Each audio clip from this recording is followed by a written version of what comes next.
If I did own Crichton, I'd be like, if I wanted funds, that would probably be the first place I look. Yeah. But like, if you don't need money, then I think you're cool. Hello and welcome back to Loopholes and Lockouts, everybody. We finally remembered the name of the show again, so that's always a good start. But yeah, so as you know from our Instagram, we put out a little post that we would be doing a bit of a subscriber sort of trade plan suggestion segment on our show.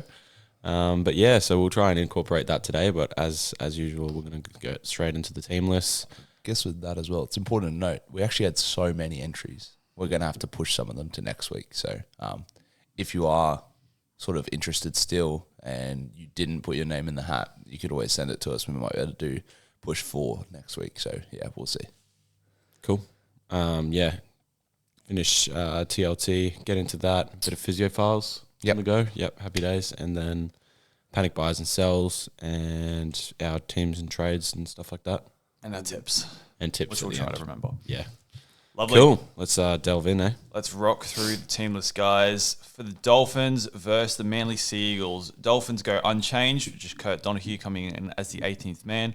And the only change from Manly is Jason Saab is out for 1 week with that suspension, and Clayton Fualo comes onto the wing. Still worth noting for the Dolphins, Flegler keeps a spot on the bench, and Kafusi starts for another week.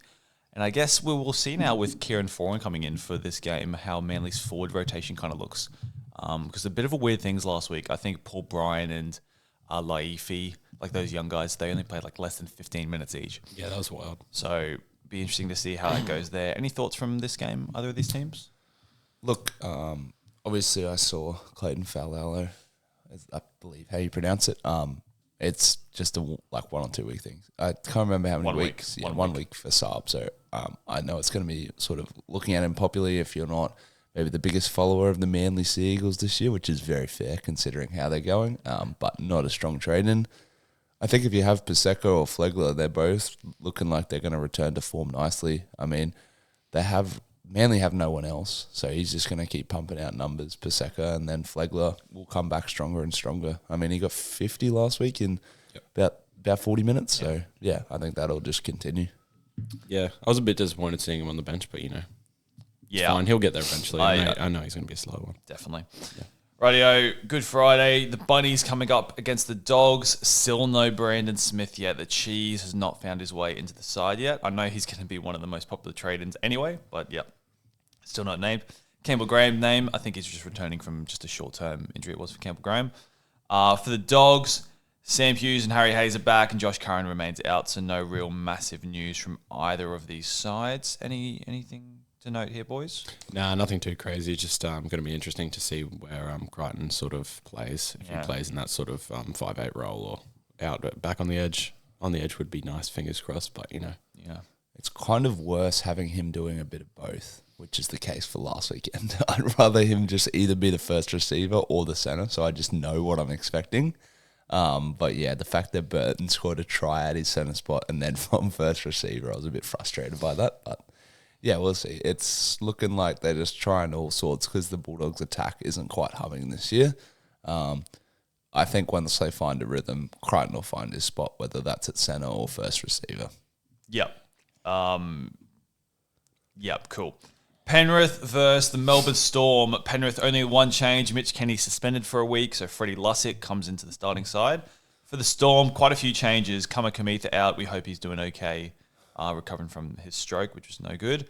Moses Leo's out with delayed concussion symptoms, so he's probably just going to be out for 1 week.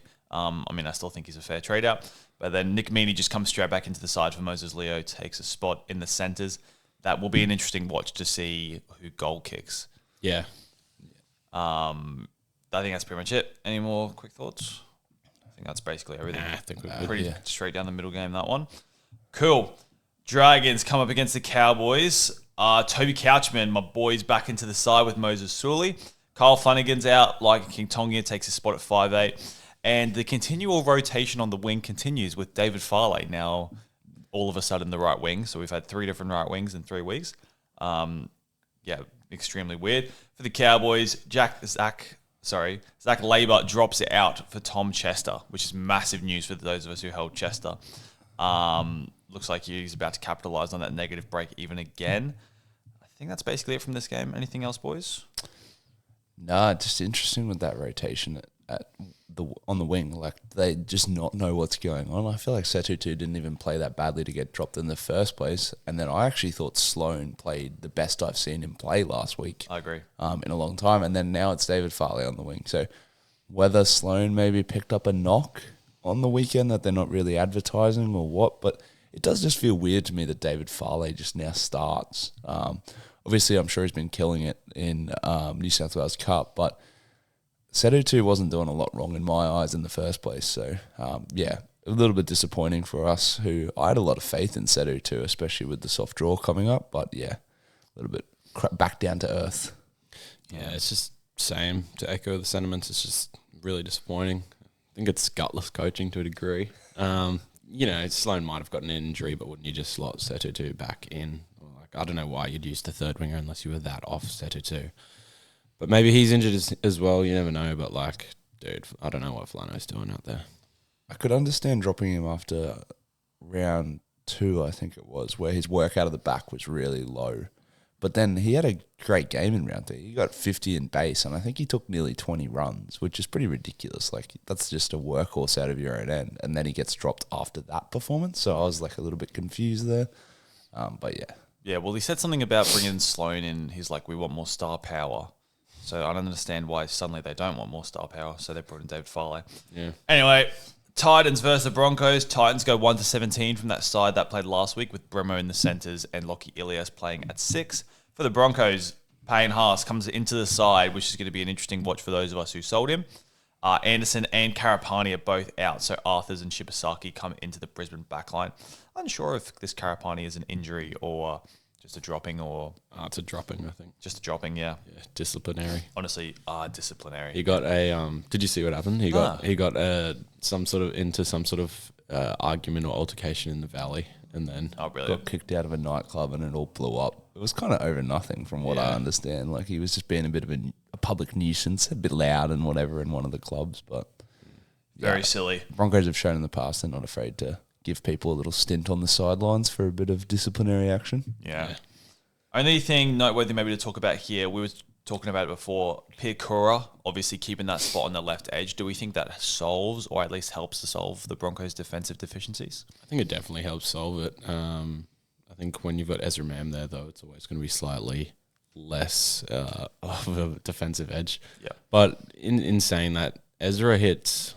He likes to go for the big hit or hit hard, and then he just kind of lacks in his defensive reads. But yeah, I think Piakura definitely shores up that edge.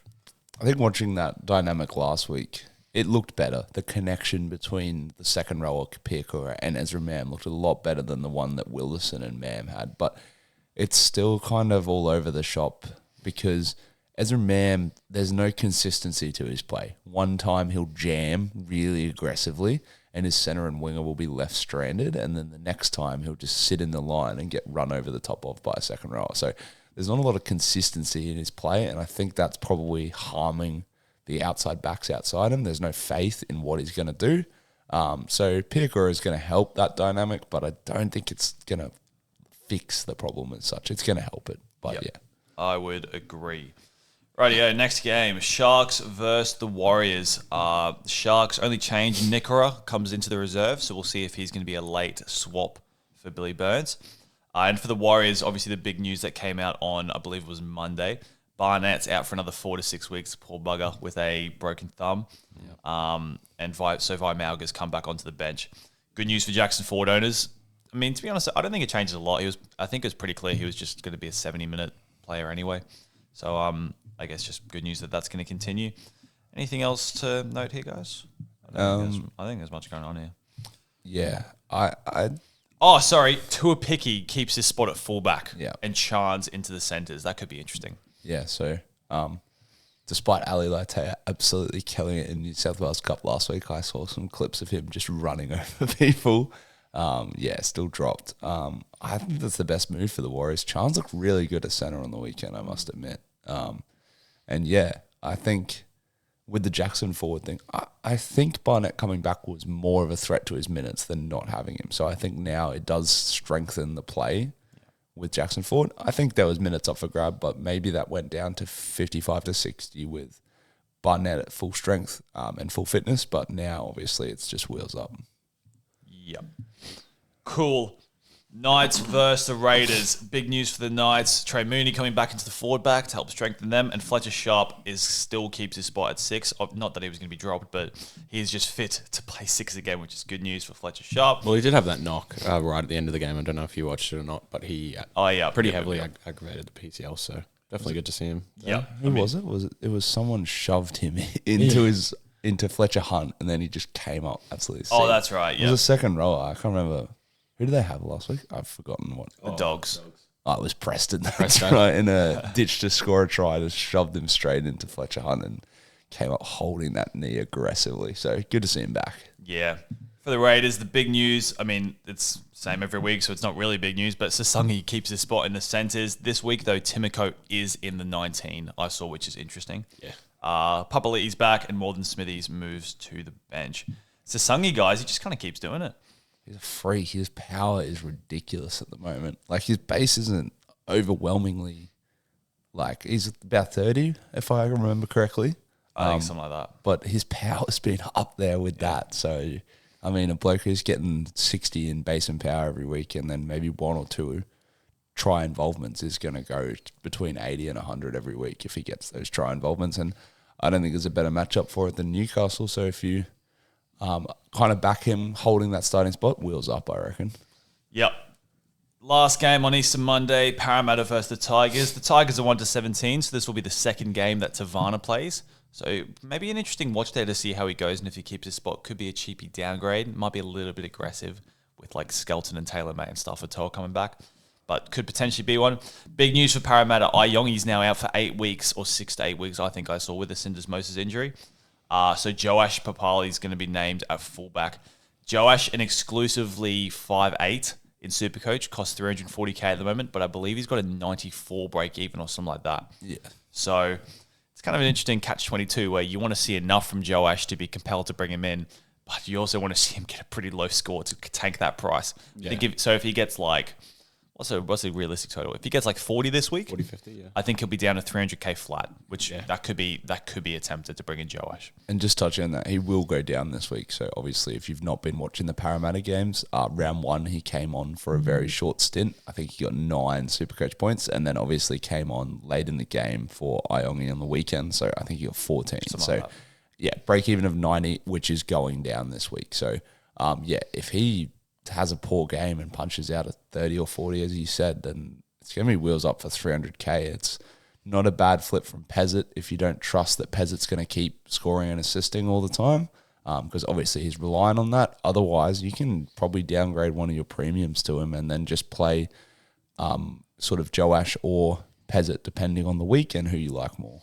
Yeah, well, I think it may coincide nicely with Pezzett's peak. So if Pezzett gets if he finally has a bad game this week and gets like 30 or whatever, his break even is I think 17.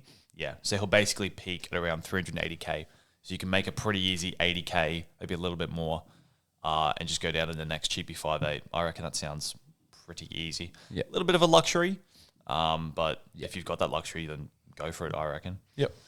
Cool. That is team list done for the week, boys. Let's move on to our team reviews. Absolutely. Alrighty, guys. We've got our first team to look at today. This one was sent in by Cody, so thank you, Cody. We should have it up on the screen for you guys to look at. What Cody sent us as well is he's already made 2 trades for this week. He's gone Walker and Moses Leo to Latrell Mitchell and Jerome Hughes. So we're just going to give our thoughts on those trades and see if we think of anything different maybe. So the beauty of it, already had 708,000 in the bank, similar to a lot of players, quite cashed up at the moment, I should say. But yeah, just looking at his team, obviously second row, absolutely fine to me. He's gone the double hooker play, which, is absolutely a play. I don't have it at the moment, but I'd love to.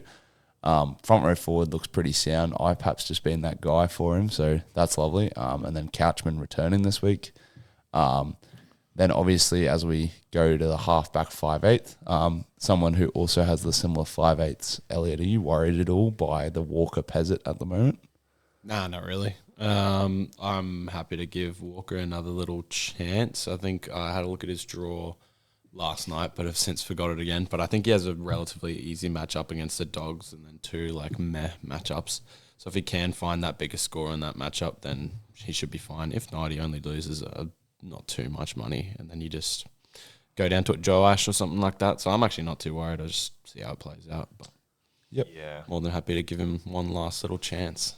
Yeah, I wouldn't burn the trade there this week because you can always go to Joe Ash. So you have probably a week to decide on that. Obviously, he's already pre-planned to go to Latrell from Moses Leo. My question for you, lads, would you trade out Seru too as more of a front line because Moses Leo will return and still potentially make some cash? Or would you still trade out Leo off the back of his bad form? I think Leo's been just really bad.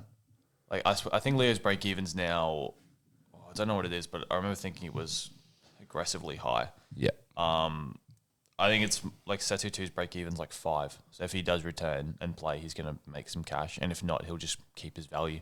So I think you get rid of Leo. Yeah. Yeah, interesting. I have been debating all week if I was to go a huge upgrade with money. I think I'd go from Setu too, personally. I just think it's harder for him to come back into the side with the performance that Tyrell Sloan put up on the weekend and now David Farley getting his chance. Moses Leo with delayed concussion, which we saw for Warbrick last year, meant that he missed the whole year. But, I don't know. I think I would rather have someone on my bench that's playing on the chance he gets 100 and then re-explodes than someone who's not playing. Yeah, that's a fair case. I just don't even want to think about Leo, to be honest. I don't think I would ever want to play him. So, yeah, that's fair. with this fella though, so yeah, I think we all think the Latrell Mitchell bring in is completely needed. Yeah. With the Sam Walker out though, if this was me, and he's got the cash for it, I believe. Yes. I'd be going to Cleary, instead of Jerome Hughes. I'm a proponent of Jerome Hughes. I love Hughes. I think Cleary is pretty clearly the best halfback in the game at the moment. I don't have him in my team at the moment, and it's been killing me for a couple of weeks. So that's probably going to have to get resolved sooner or later. Maybe he's got an eye towards the Origin period, thinking he's going to be selected for that. I think that the Panthers actually have a pretty good draw over that period. I think they don't play in 2 of the major bye rounds, but I think all those little minis and in between games, I think they play pretty much all of them. So assuming Cleary backs up, if he's even selected. Personally, I think I'll be selling him because we saw last year that Cleary didn't back up from Origin a lot. Ivan just voted to not play him, and that's in a year where they were in the bottom half still at that stage. So I think this year, if they're coming into Origin as number 1, there's every reason for them to sit Cleary. I don't know, but I think that's a later problem for players. You can always hold him for the first Origin bye round, see if he backs up. If he doesn't, maybe consider the trade then. But yeah, I think I would also go to Cleary there. Hughes is a great option, but has got a couple of hundred, so you're buying him at a bit of a premium. Obviously does still have a nice break even, but Penrith this week as well though. Yeah. I just don't think it's the right week. Yeah, and I think Cleary is matchup proof, whereas I don't know if Jerome Hughes is. He's kind of reliant on a bit of the floodgates opening. Yeah, and if he is worried about the Origin bye period thing, I think you just bring in Cleary now, and he's got Sanders. That's probably not going to stay there forever. You'll bring in a second half that can cover that period. Yeah, I agree. Any thoughts on anything else you do? Well, my question as well still has the 4 boosts. So unlike Dan and myself, we've used our second boost already. And then are you still planning on using your boost this week? Yeah, looking at using Would you consider another sort of boost to bring in anyone? So looking at this team, obviously quite strong. Turbo's at a bit of probably a season high, if in my eyes. I don't know how much more he's going to go up after 200s and then a 76. Would you consider flipping him to a Reece Walsh this week? Good question, to be fair. It actually is a very good question. I'd probably, if it was me, probably, I'd do it. But I don't think he has to if he personally is happy to sit with Turbo. I don't think there's anything wrong with Turbo at the moment.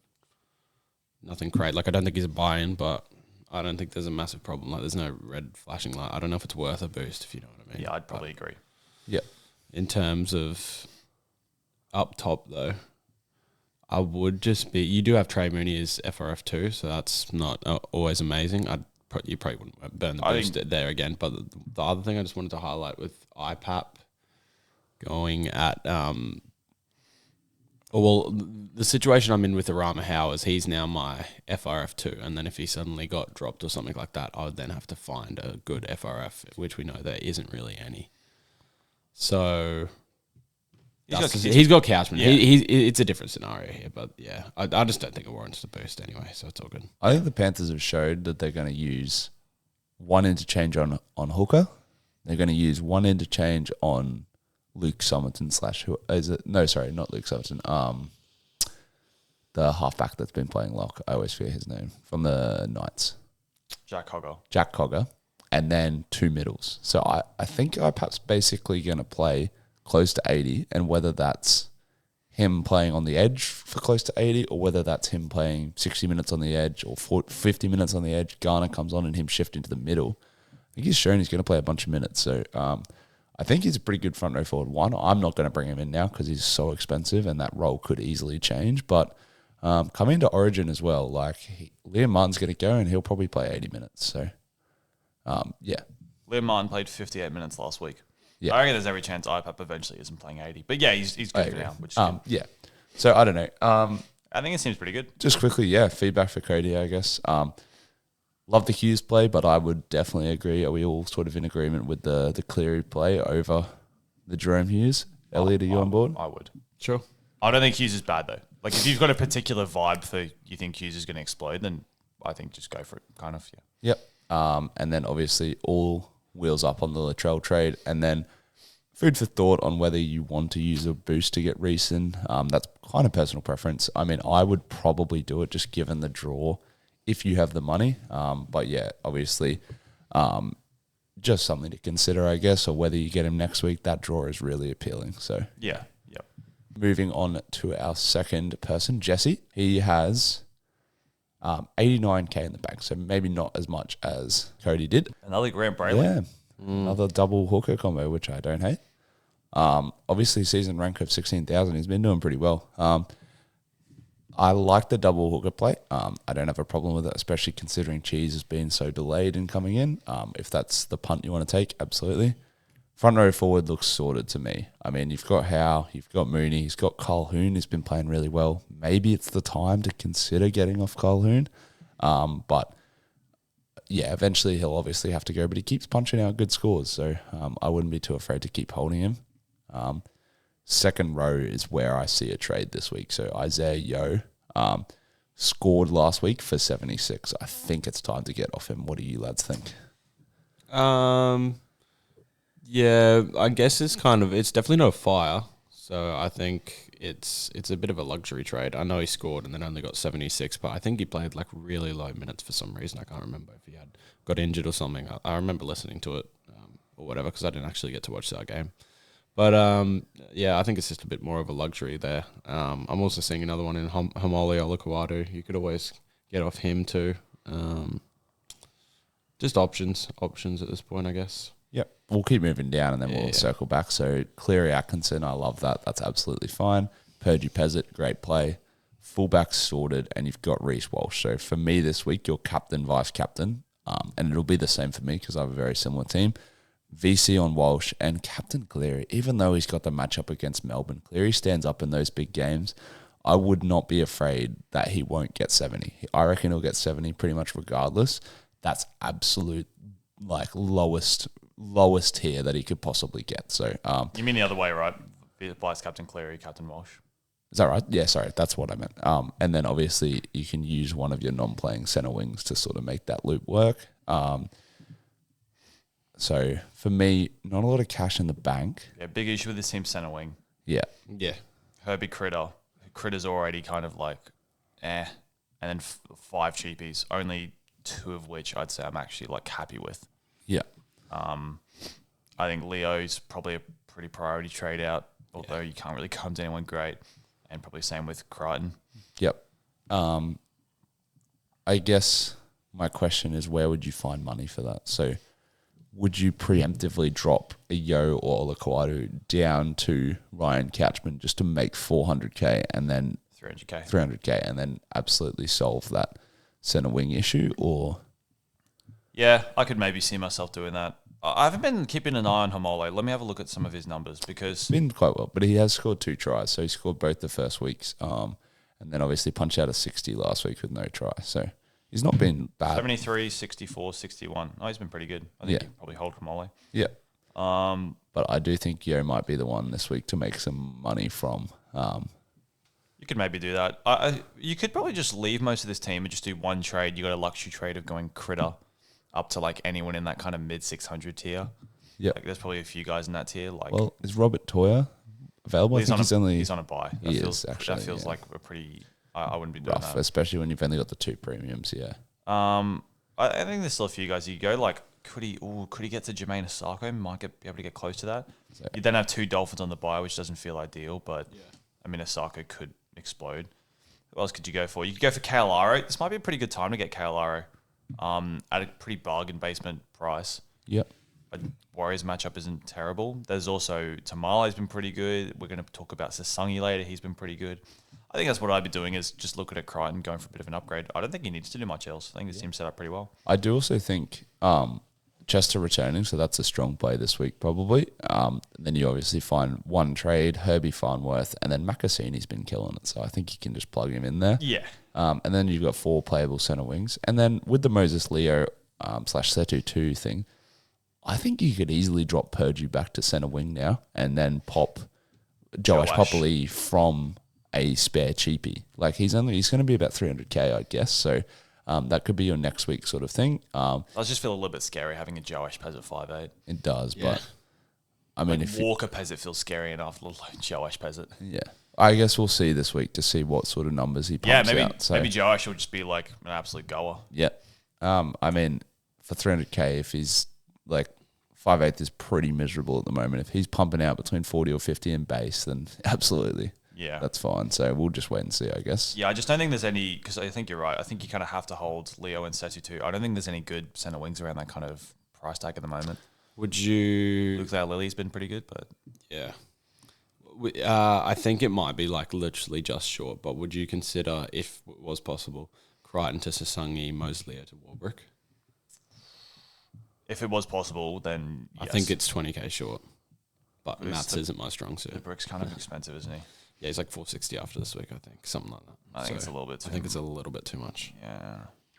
Oh, it's pretty... honestly, it's pretty close. I'd investigate that. The Brick does still scare me, though. Like, he's been very good, but... Even if he's just a leg up to go play. Maybe you could use him off the back of a 135. It'll be high. It should be, you'd imagine it's pretty low, wouldn't you? Why is he not coming up for whatever reason? That's okay. Yeah, I'd look at that. That's a good option. Yeah.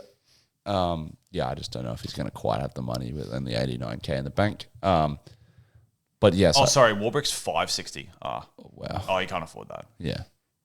Break him 6. Not a bad idea though. I mean, if you wanted to, you could go just straight from Crichton to Warbrick. I think that's not terrible. I do think Crichton to Sasangi would be what I would probably do this week. And then obviously for the second trade, maybe looking at making some cash somewhere. So you could go Lau Lily actually. Lau Lily's 335k.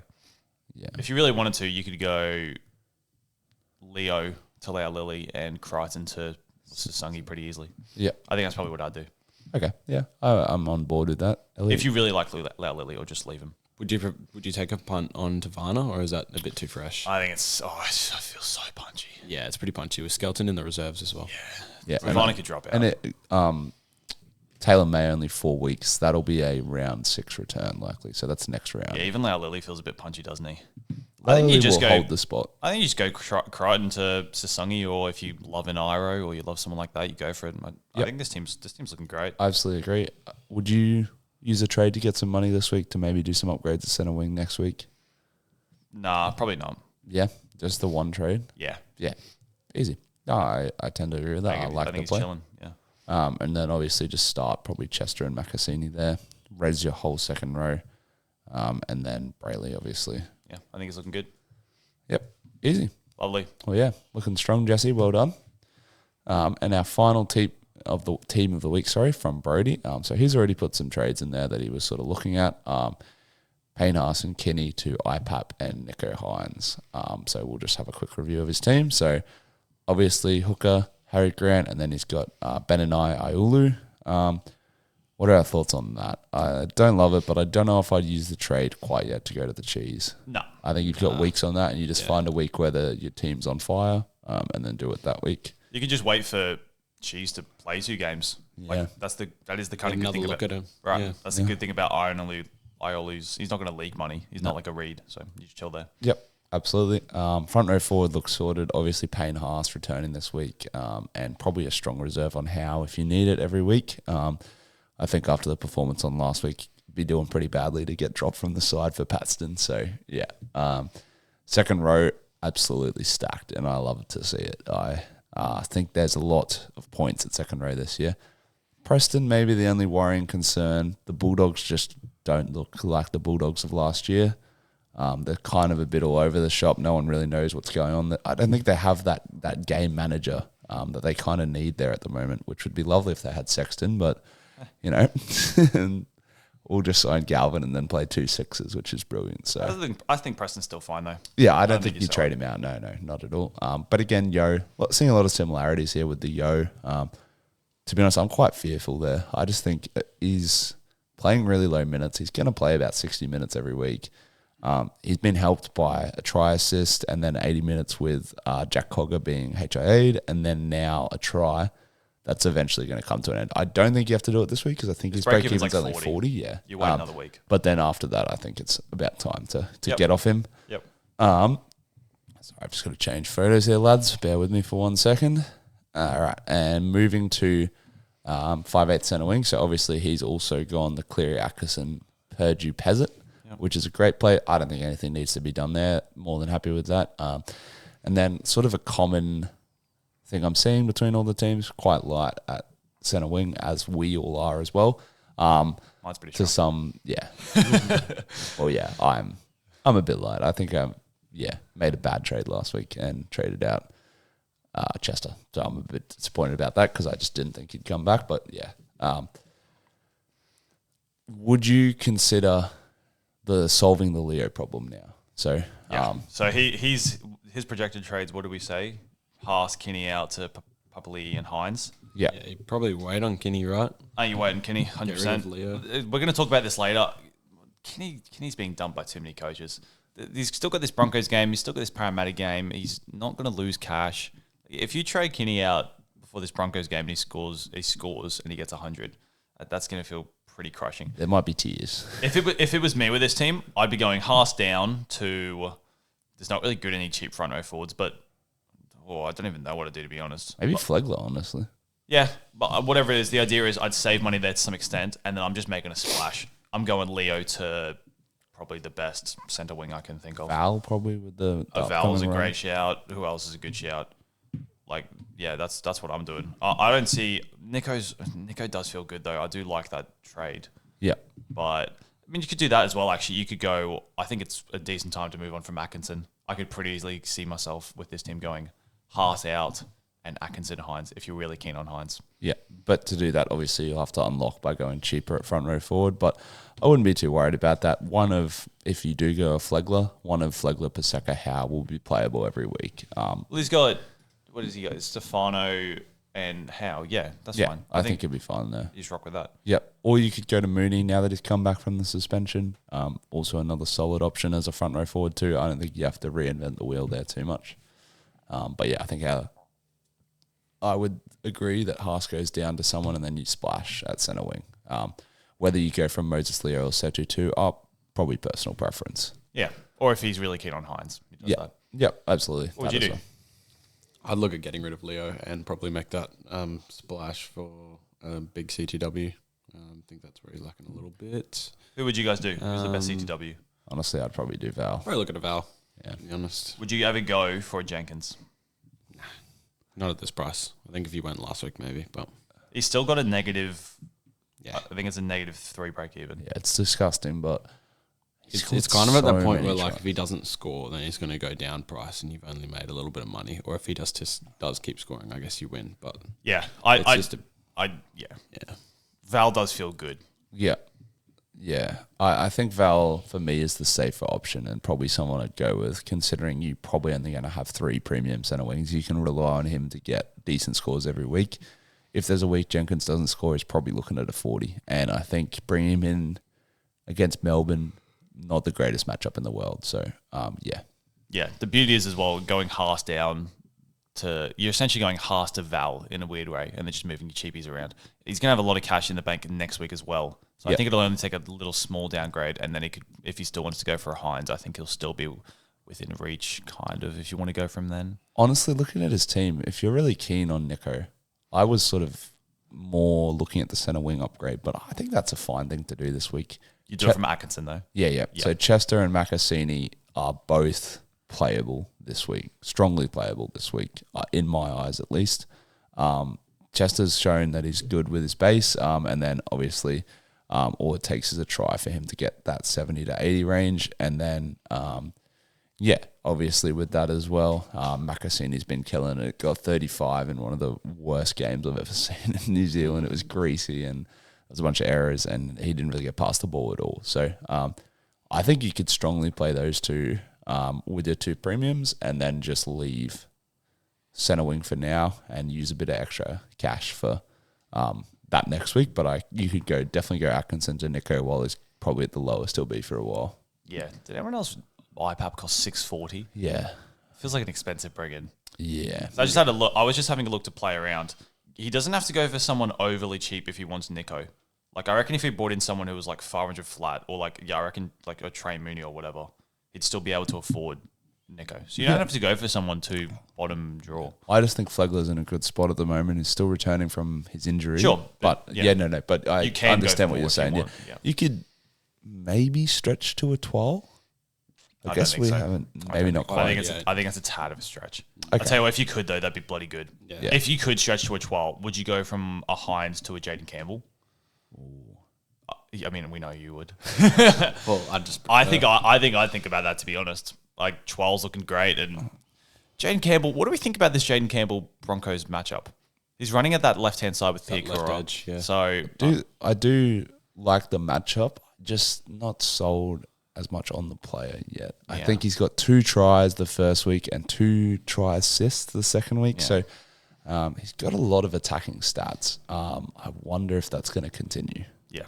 Well, that'd be sorry. No. I was just going to say it's eye test for me. Just Right, he looks really good. He's running the ball really hard. He's tackling defenders really hard. He's not limited by an injury. I think he's just going to build, and the form's going to build with the Titans. Yeah, back-to-back 97 is pretty good. Pretty hard to. My final verdict on this team is I would go, if you can do Haas, Chwal, Atkinson, Jaden Campbell, I'd probably do that. Yep. But if you're hot on Hines, you just go Haas down to whoever, maybe Mooney, and Atkinson to Hines, or bring in a centre wing like a Val. Yep, absolutely.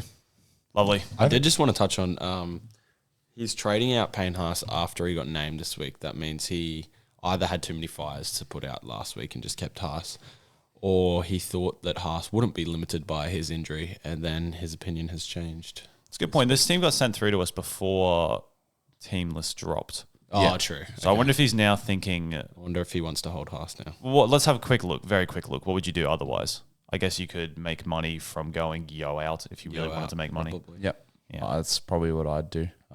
Cool. Yeah, Yo down to someone. I don't know who you go for, but There's plenty of second row options. Yeah. Ratchman, worst case. yeah, absolutely. Cool. Lovely. All right, awesome. Well, thanks for sending your teams in, and to those we didn't touch on today, obviously we'll still give you the feedback in the comments, and we'll look forward to doing your team next week. Hopefully we've all still got a few fires next week that we can sort of touch on. But overall, I think viewers are looking pretty solid. There's some good teams, especially the center wing. The second row looking strong. Some are better than Elliott's. Big time for the rank, especially. So, Lovely. All right, guys, time for the Physio Files for the week. Ben, off you go, mate. Absolutely. There's actually a bit to touch on this week. I was quite surprised by the amount of injuries that came out of one round. But yeah, let's just quickly touch on it. So, first things first, Billy Smith didn't finish the game for the Roosters the other day. That's confirmed as a knee injury. There's no timeline as of yet. Still awaiting results from some scans on that. But yeah, just look to him to be out for, I would say, at least sort of 3 weeks. It did not look great, and not finishing a game isn't ideal. Egan Butcher with a Cat 1 HIA, 11-day mandatory stand down, so he'll miss this week, and we'll be back the following for that one. Grant Anderson has been confirmed as doing an MCL. So Gemet Shibasaki, obviously that's a really good sign because that's at least 4 weeks out. Means Shibasaki will be a strong start for the Broncos. However, he is obviously had a terrible run of form to start the year. Phoenix Crossland broke his nose and played on the weekend, which was ridiculous, and expected to play again this week. So broken nose is not often causing any delay on the sidelines at all. Isaiah Yongi confirmed as a syndesmosis injury, so looking at 6 to 8 weeks at this stage, which means Joash Popoli obviously comes into the side and probably a strong option in the coming weeks. Interesting one for me was Matt Doorey with the ACL injury, I should say. Does that mean it's wheels up on Sam Tuivasa is my question, because they're going to need someone to play that stronger role off the bench. And obviously now losing 2 middles in the last 2 weeks, maybe that means that existing middles are going to have to play some more minutes. Josh Curran looking at a 1 to 2 week return with the rib injury. Obviously not named to start this week. Looking at being back next week, I'd say. But maybe the week after there. So depending on how serious the rib injury is, that was a huge shot. So obviously he's probably in a fair bit of pain at the moment. Good news for 2 of NRL's players who went down horribly during the week. Firstly was Kyle Flanagan, cleared of any serious spinal or neck injury, which is great to hear. He's got the mandatory 11-day stand down, and we'll see what happens from there, whether it's still a couple more weeks. He wants a bit of time off after that. I could completely understand that. Means Lycan King Tonga will play this week. And then Tui Kamakamika obviously suffered a stroke during the week. From all reports, I saw something saying that he is showing signs of strong life. So Cam Smith was sending him some messages, and he replied personally, and he's been on the phone to a couple of players. So obviously, terrible thing to have happened, but it's sounding like he's come through that strongly, which is lovely to hear. Mitch Barnett obviously broke his thumb. 4 to 6 weeks return minimum from that because he had to have surgery. I think that's strong for Jackson Ford owners. And the final one, Moses Leo with delayed concussion symptoms, as we touched on before. Now, there's no set timeline for this. It's sort of whenever the player's ready. We saw with Warbrick, it basically took him the entire year last year. Other players return after 1 week. So kind of just dependent player to player. We'll keep an eye on that one. Lovely. Beautiful Physio Files, mate. We'll move on to our panic buys and sells for the week. We should all know how this works, so we're just going to fly into it. I'm going to start with my first panic buy of the week, Nathan Cleary. It looks like in the end, my double cheapy halfback strategy was not the way to go. They've both made okay coin, but I mean, I would have preferred to have Cleary to get all the points instead. I'm going to put Cleary out at 9. I think if I had the facilities, I'd be doing it this week. But I don't, so I just kind of got to hope that the Melbourne game is a bit of a tough one this week. I definitely still want to bring him in. I'm not scared by the origin period. I want him either way. I'm happy to sit him and just, he's got to be there for the run home. So I don't want to, I mean, maybe my opinion will change if it takes me too long to bring him in. Yeah. But yeah, he looks way too good to not have at the moment. Penrith look way too good. I'd say like probably, a 9 for Cleary. Yeah, and I guess it's just Penrith at the moment. That's really the one they're just like absolutely humming and look completely better than the rest. So yeah, he's at the helm. Yep. Happy with that? Absolutely. All right, sweet. I am doing Sasangi as my panic buy, and as a little teaser, I might be looking to get him into my team as well. I'm probably going to put him as a 7 just because he's like obviously the base and the power is great. He's obviously picking up attacking stats. I think he got like a 50 in maybe that Dogs game. Yep. Obviously, that was a bit of a lower game across the board. But obviously, looking the goods, it's just always been the role, right? But as it seems, Ricky just wants to favour Sasangi over Timoko at the moment. Little bit worrying that Timoko dropped off the bench last week and then now is back onto the bench. But he hasn't used Timoko in many weeks, so I probably would be more than happy to make a bit of, in worst case scenario, make a little bit of cash there and then flick him down to a Couchman or something like that. So, 7 for me. Yep. I'm pretty much in agreement with that. Move on to my panic buy of the week. I'm going to go with Nico Hines, lads. So, currently probably at the lowest he'll be for the foreseeable future. Has some great matchups coming up, and the Sharks have obviously shown this year that they're happy to score points. And there's been some sort of co-involvement between, obviously, Nico Hines and then Trindle. Thank you. I was blanking for whatever reason. Awesome. Yeah. So they've both shared points week in, week out, and Nico's lowest score of the season was a 40 against the Panthers, where they didn't score a single point. So promising signs if he's going to do that with no tries at all for his entire team. Currently got a break even of 46, I believe. So this will be the lowest he is.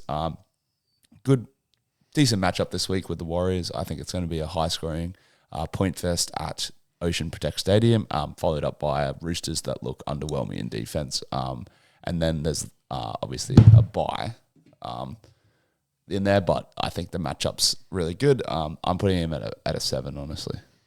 Yeah, fair. I think Nico's a good buy. I will say, though, this is the week to do it. If you miss out next week, you're bringing him in for 1 week, then a bye, and then I think it's Cowboys. I still think it's good fixtures, but he's going to cost you more next week, and you're only bringing him in to play 1 out of the next 2 weeks, if you know what I mean. Yeah. So I think you've kind of got to do it this week. But yeah. Similar to Herbie with last week. Definitely.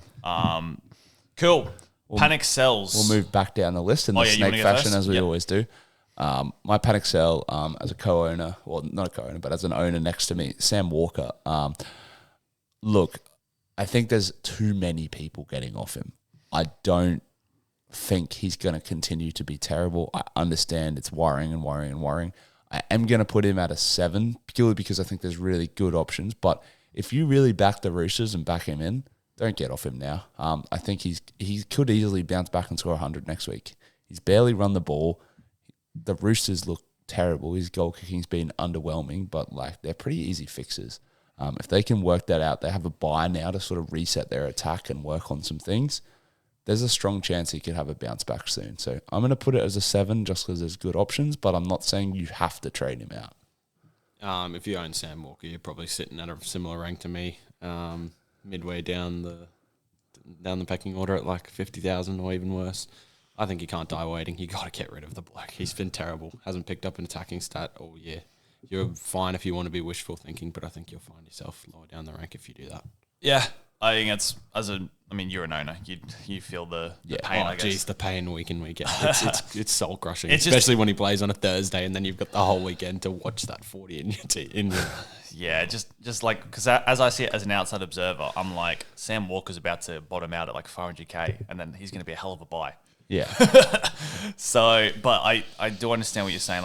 I will definitely say if he's your ticket to Cleary, yes, absolutely, you kind of have to do it. But if you have like Cleary and Walker, I think you just chill. Yep. You just play Cleary, and if you're worried about Walker, just sit him for a bit. He's going to get good eventually. Yep. I guess there's teams that might have brought him in at flex or something like that. Yeah, so I think that's a very in that case, yes, Walker. But valid. It's valid, absolutely though. Anyway, yeah, cool. Yourself, sir. All right, so I've got Critter, Steven Crichton. Yeah, he's in my team, but I'd probably going to look at holding him. Obviously lost that little bit of cash. Going to have that.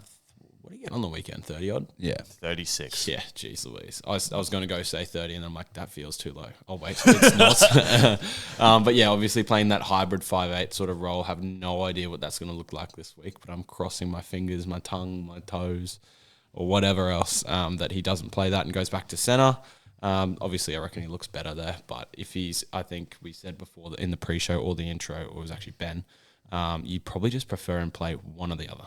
Probably not wanting to switch and that dog's attack continue to be clunky. Yeah. But obviously prefer the center. But so in that sense, I'm going to say he's a 6 panic sell because would be definitely good to get rid of him this week, but I don't think there's a lot of harm in holding him and hoping the role changes. I don't think the dogs take much away from the weekend, and if they do take away one thing, it's that Stephen Crichton is probably not a 5'8", but that's just me. So pretty unlucky to get not get the try assist with the cutout ball that hit Matt Burton's head as well. I'm actually relatively conflicted about that because at the start I was fuming that he didn't get it, but then I'm like, does Stephen Crichton get the try assist or does Matt Burton's head? Yeah, I don't think they can do that to Crichton. Nah, yeah. But yeah, it's a little disappointing to see Matt Burton had to get his noggin in the way because that would have been easy points, but that's okay. Yeah, I mean, as we all know, I jumped off Crichton 2 weeks ago. I'm feeling pretty content with it. You've done bloody well. But I think if you've got him now, it's like it's a bit of an awkward one. His break even's like I think 80.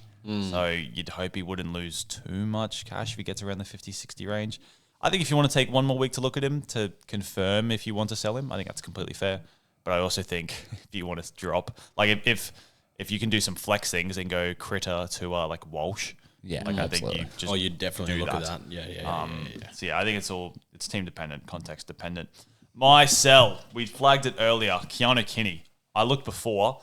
Top 10% of players, he is the most sold player in the game. Really? Most sold player in the game. Wow. That to me feels psycho. I understand it's not been what everyone dreamed of Kinney, where it was going to be this player you bought for like less than 400k, who was going to get like 70s and 80s and blah blah blah. But like, who's actually? I can't envision actively wanting to sell him. He's got. Am I correct in saying he's not got a single attacking stat? He's got one. He's got. Has Has the he got an try assist? Money one in week 1 or 2. Yeah. Well, I mean, Week one. Yeah. Like, yeah. I mean, yeah. We got one assist in the first week, and then he's got one line break, and in each week he's got one line break assist. I think he's looking fine. Yeah. Like, he's got between 55 and 67 every single week, which is above his price. I understand with like loads of gun fullbacks floating around, it's tough. But like, if I can get a somewhat pod Keanu Kinney against Brisbane and Para, I'm keen as for that. I think if he has 2 good weeks and gets up to, let's be ambitious, sixes or mid sixes. yeah. I think it's looking great. I think his base is still there. He's still running the ball pretty well. I think the Titans are finding their groove. He's also offloading. Look at his offload numbers. 8 points in offloads, 12, 12, and 16 for the 4 weeks respectively. And he's still tackle busting. Yeah. I don't see anything wrong with Kinney. I think if you got a gun team in a really good position and you want to go Kinney to Walsh, like it's hard for me to argue against it. But like I'm very happy with Kinney, to be honest. I'd say like a 4 personally. Yeah. Just to reiterate as well, they've had 1 week with JC back, or 2 weeks now with JC back. Honestly, the halves combo they put up on the weekend with Ilias and Campbell looked really good to me. I was thoroughly impressed with that sort of combination. I think those two were a real reason that they got one over the Dragons in the end. Ilias just looks like a game manager. So does that mean Kinney's now going to sweep both sides of the field? Probably. Yeah. When Brimson was there, Brimson kind of just played on his own, and then they had that Ilias Kinney or Campbell Kinney on the right. I think Kinney has to sweep both sides now, and try involvements are going to come, and obviously JC coming back is going to be good for them. So I think that's fine. Brimson in the centres look strong. All it's going to take is a little, knock-on pass to Brimson on that sweep play, and Brimson's going to crash over the line. Like, there's points coming there. I can feel it. You just got to wait on the Titans to get humming. Yeah, I'd agree. Speaking of Jaden Campbell, actually, we'll do this very quickly because I know we're short on time. We talked about Cleary there. We talked about Hines. We just floated JC. 3 of the more popular halfbacks, I'd say, coming into this week and probably just for the season. Where would you guys rank them as buys? So in terms of priority order of buys, Cleary, Campbell, and Hines, where would you rank them? I'm going to go Cleary number 1. I think I have him already, but I'm very fortunate that I have him. 117 last week, and I think he's in for another decent score this week against Melbourne. And the origin period's far enough away that you can not worry about that yet. Yeah, I'd say Cleary 1 as well. Would you get Cleary 1? I don't know. I was relatively conflicted to whether you bump a JC up there, but that's probably a bit of creative sort of accounting there. But I was just kind of taking into the origin period and just like maybe he's not as good as everyone said. Nah, he is though. He is the standout 7 of the comp. But as a buy, he's up there in price. Yeah, I don't know. Yeah, I'd put Nico too personally. I know JC looks really appealing, and he is a great player, and I had him all of last year, but we can't forget that he does every year just end up balancing out at about 700k. So he's had 2 really good weeks. I think there's a poor week coming somewhere, and I think Nico is probably going to capitalise more on the big scores. Nico also scores a lot, and the Sharks probably just a stronger team. The Titans have looked underwhelming to start the year, but honestly, for me, between the Nico and JC, it's really close. I think if the Titans get going, then JC's a great buy, but I'm going to put him at 3 for now. I'd be going Cleary, JC, Nico. Yeah. I think JC is the sole creative not the sole. He's like the main creative force for the Titans in a way that Nico isn't. Like it wouldn't shock me if there's a week where Nico gets like 50 or 60 and Trindle gets like 120. Like that just could happen to me. Absolutely. Whereas that's not going to happen with the Titans. It's going to be JC running the show. I think Nico's good though. They're all fantastic. But as well, as I flagged before, if you're not bringing in Nico this week, you kind of can't get him until week like 8. Yeah. So I think I'd still go JC too. You're going to be the same, obviously. Yeah. You go Cleary, JC, Nico. Yeah. Yep. Easy. Lovely. Let's finish off real quickly, boys, with our trades and skippers. I'm going to start because I'm nice and simple. I was looking to do some creative things. I don't have a Rama Howe. I don't have like a Chwal or the Sasungis or the popular people are looking at this week. I'm sick of making trades in the front row. Yeah. Like I'm just sick of it. Like I was looking at going Couchman to Chwal or Rama Howe, and I'm like, just doesn't feel like enough. Like I want to give Couchman a chance. I feel like he could be good. I was looking at doing Mooney to Arama Howe or Trell, and I'm like, same thing. I just don't love it. So at the moment, all I'm doing is I'm going Reed to Cheese, just bank 150K, get off the retrain, and that's it. I'll update on Insta if I have a change of heart or anything, but I'm feeling like it's going to be a calm week for me. Honestly, I don't like it. I've got no Walsh and no Cleary heading into what is a pretty scary week to own neither, but that's kind of just reality at the moment. I think I'll just be bringing in Reese after, like selling Kinney to Reese after the Titans Parramatta game. So looking at a round 7 Reese is probably what I'm thinking. Yep. And then captains. Probably looking at a VC on Herbie and the captain on, I'm still undecided. I'm thinking Latrell. I'm thinking I still like Val's matchup against the Cowboys. Those would probably be my 2 port of calls. Yep. Or I'm thinking, it floated my mind to go Sewer against Penrith, I'll be honest, because no one else is going to do it. And I'm like, imagine if he just explodes. Yep. As a VC or a C? It'd probably be as a C, so it'd be punchy as hell. But honestly, I probably won't do that. Yep. Elliot? So I've started off by banking the Marty to Smith's trade, which is pretty obvious one, and then looked at going a Sasungi in for... Who did I get rid of? Just go to like undo changes and you'll be able to see. Good point. How did I forget? Bo Fermo, that's right. Oh, yep. He's been that bad. I forgot about the bloke. But yeah. Bo Fermo. So he's had his day, as I highlighted on the Rage Trade Monday podcast. He's gone. To China he goes. And then I opted for using my second boost of the season to get rid of Sam Walker for Jaden Campbell. I was originally not going to do this because I thought Atkinson was a fair enough play and I just wanted to hold the boost. But yeah, realised that if Jaden Campbell gets like 60 to 70, he goes up like 40K or 30K or something like that. So I was like, may as well just get him. Are you a fan of the Broncos matchup as well? And yes, that played into it. If he plays kind of anyone like mid-range, I'm probably just like, I'll just see how it goes. Anyone that's not Penrith, Melbourne, that might be it. Maybe Dogs. Yep. Dogs, yeah, I wouldn't get him against. Yep, cool. Lovely. That's about it. Captains. Obviously, captains is Herbie on the Thursday and to Reese on the Saturday. Yeah, pretty standard model. Lovely. Pretty happy with my team all round. Got a bit of extra cash this week, so I'm looking at doing some upgrades now. I'm a little bit torn. For something different? Yeah. The first one will definitely be Reed down to Brandon Smith just to unlock cash. If I do that, I have 500K in the bank, so it's either going to be Sanders to Nico. The only thing sort of deterring me from this is the fact that I can't VC Nico, Captain Cleary any of the weeks. But I think that's just life.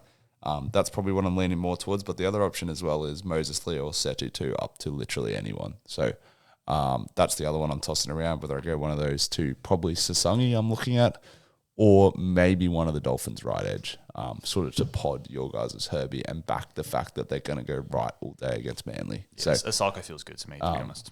Yeah, that's sort of my toss-up probably between Asako and Nico at this stage. And then VC captain, it's pretty simple for me. It's just Cleary VC'd into Reece Walsh captain. So, yeah, got to be on my game on the Saturday to make that work, but that'll be fun.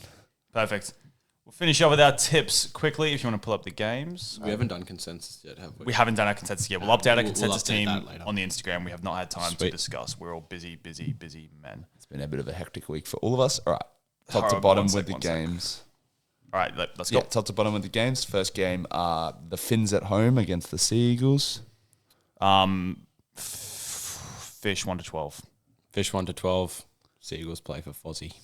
I'm going to play Dolphins 13 plus. Second game, Rabbitohs Bulldogs. Rabbitohs 13 plus. Rabbitohs 1 to 12. I'm going to go Bulldogs 1 to 12 on that one. Panthers Storm. I'm going to go for a shock Storm 1 to 12. Don't hate that. Panthers 1 to 12 though for me. I'm going to go Panthers 13 plus. I don't think there's anything stopping them, not even the Storm. Yeah. Next game, Dragons Cowboys.